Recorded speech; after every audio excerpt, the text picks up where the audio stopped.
আমি শেখ সোহেল নূর বরিশাল সদর থেকে 2001 সালে চট্টগ্রাম সরকারি কলেজের মাস্টার্সের পলিটিক্যাল সায়েন্সের ছাত্র ছিলাম। তখন ওখানের ছাত্র সংসদের ভিপি ছিল শিবির সভাপতি।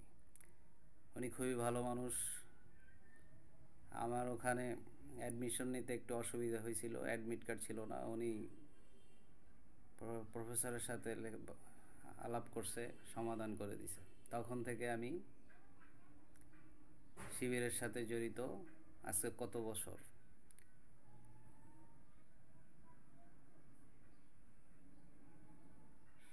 প্রিয় দেশবাসী, জামাতের ভালো দিক দেখেন, মন্দ দিক দেখিয়েন না। সব দলেরই ভালো মন্দ থাকে। আমি জামাতের ভালো দিক দেখছি। একজন সাইদির আদর্শের সেনা হয়েছি। আমি অদ্য পর্যন্ত শিবিরের সাথে সম্পৃক্ত, জামাতের সাথে সম্পৃক্ত। আমি ব্যক্তিগতভাবে ওইখানেই চট্টগ্রাম বোয়ালখালীর চরণদ্বীপ ইউসি উচ্চ বিদ্যালয়ের কেজি শাখার শিক্ষক ছিলাম ওই 2001 সালে।